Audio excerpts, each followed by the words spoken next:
मैं doctor Aruna गोगानिया, associate professor इतिहास में पंडित नमस्ते शर्मा गवर्नमेंट कॉलेज में हूँ। मैं आपको आज आधुनिक भारत के इतिहास में नाना फडणवीस के बारे में मैं आपको बताऊंगी कि नाना फडणवीस का जन्म 12 फरवरी 1742 में एक ब्राह्मण कुलीन वर्ग में परिवार में हुआ था। महाजी सिंधिया की भांति युद्ध में वह अपने प्राण बचाकर आए थे। माधवराव की मृत्यु के उपरांत पूना दरबार में उनका प्रभाव शीघ्रता से बढ़ा। महत्वाकांक्षी राघोबा की महत्वाकांक्षों पर अपना नियंत्रण लगाने में सफलता भी उन्होंने प्राप्त की। अल्पवयस्क माधवराव द्वितीय की पेशवा इन्होंने ही बनाया और अपने ही उसे सुरक्षा प्रदान की। आर्थिक विषयों में इनकी अच्छी योग्यता रखते थे, इसी कारण वो चाहते थे कि पेशवा भी उन्हें दरबार में उचित सम्मान तथा स्थान दिया था। अब मैं आपको बताऊंगी नाना फडणवीस की उपलब्धियां। पेशवा पद की सुरक्षा।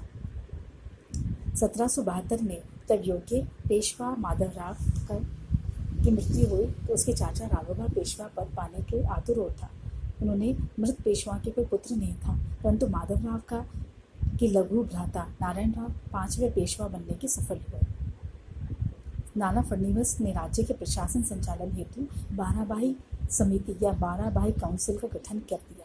इस समिति ने राघोबा की पेशवा पद से विलग कर दिया तथा इस समिति के माध्यम से नाना फडणवीस ने प्रशासनिक सत्ता अपने हाथों में ले ली।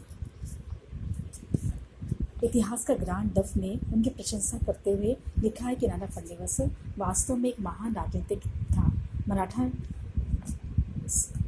मराठा नेशन के बाद के उत्पन्न व्यक्तियों में वे अंतिम प्रभावशाली व्यक्ति था। मैं आपको उनकी नाना फडणवीस की राज्य के प्रति सीमाएं। पहला है कि माधवराव की पेशवा के रूप में स्थिति सुदृढ़ करना। दूसरा, राघोबा की कुचेष्टाओं पर नियंत्रण रखना। तीसरा, प्रथम आंग्ल मराठा युद्ध में मराठों की प्रतिष्ठा को बचाना। चौथा, टीपू सुल्तान को परास्त करके उसी कई प्रदेशों पर अधिकार करना। पांचवा है निजाम को खुर्दा के युद्ध में परास्त कर मराठा राज्य को सुरक्षित करना। छठा है और लास्ट अंतिम कि मराठा संगठन में एकता बनाए रखने का उन्होंने भरसक प्रयास किया। नाना फडणवीस की सैनिक उपलब्धियां हैं कि सालभाई की संधि के बाद अंग्रेजों ने दक्षिण की अन्य 2 शक्तियों को और ध्यान दिया। 1789 में जब उन्होंने टीपू सुल्तान के विरुद्ध अभियान आरंभ किया तो नाना फडणवीस ने टीपू सुल्तान के विरुद्ध अपने नवीन मित्र अंग्रेजों का साथ दिया। इसी प्रकार उसने चौथे मैसूर युद्ध में भी टीपू सुल्तान के विरुद्ध अंग्रेजों का साथ दिया। निसंदेह टीपू सुल्तान समाप्त हो गया तथा उसके विनिष्ट राज्य का कुछ भाग मराठों को भी मिला, परंतु उसके दूरगामी परिणाम मराठा राज्य के भी घातक सिद्ध हुए। टीपू के प्रभाव में दक्षिण में अंग्रेजी प्रबल हो गए। अतः ये सब 19वीं सदी के प्रारंभ में मराठा राज्य के विनाश की भूमिका तैयार करने में सफल हुए या एक साधन मात्र के रूप में प्रयोग किए गए। दूसरा हम बताते हैं आपको कि नाना फडणवीस एवं टीपू सुल्तान। तुकोजी होलकर मुदाजी भोंसले ने इस अभियान टीपू सुल्तान के विरुद्ध किया कि टीपू ने इस अभियान के मुंह की खानी पड़ी और उसने मराठों की संधि कर ली। इस संधि के परिणाम स्वरूप उसे मराठों को 45 लाख रुपए तथा बादामी एवं नागुंद के प्रदेश लौटाने पड़े।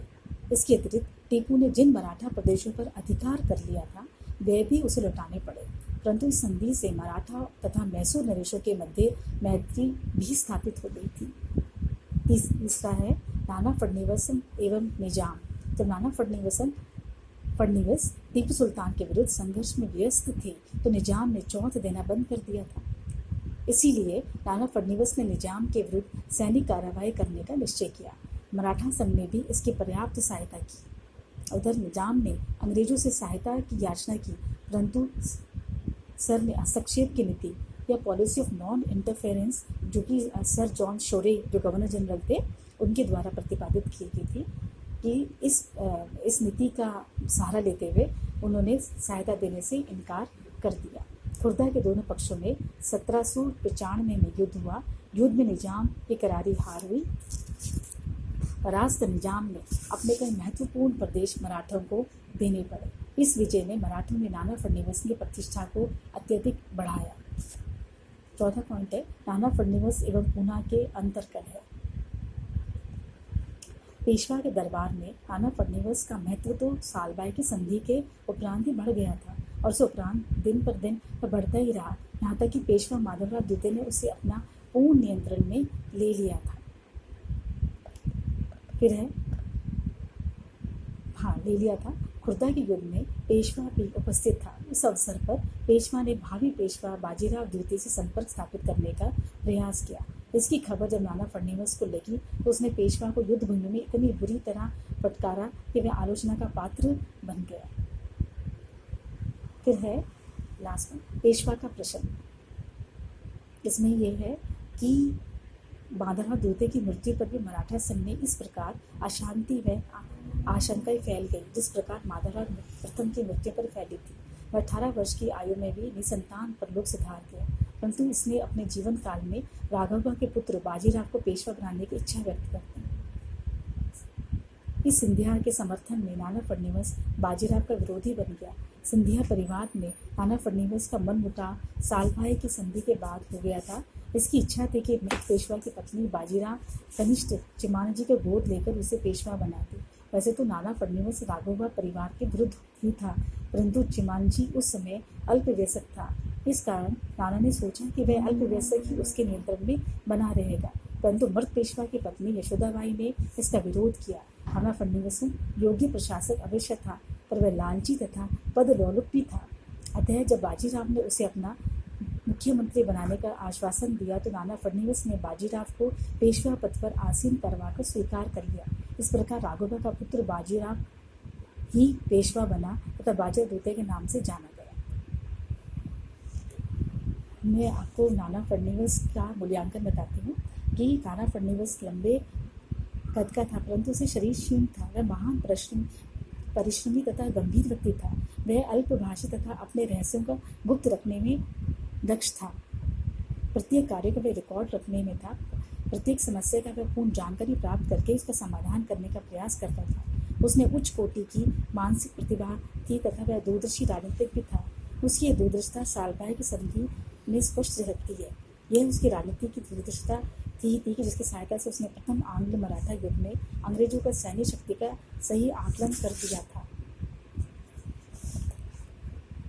ये सही है कि नाना फडणवीस ने सिंधिया की भांति शारीरिक शक्ति व रणकुशल नहीं था, परंतु वह इसकी बौद्धिक शक्ति निसंदेह उच्चतर थी। इसीलिए ग्रांड डफ ने उसे मराठा जाति का अंतिम प्रतिभा संपन्न व्यक्ति माना है। योग्य होने के साथ साथ वह कुशल प्रशासक भी था। वह सदैव वास्तविक स्थिति को समझने का प्रयास करता था।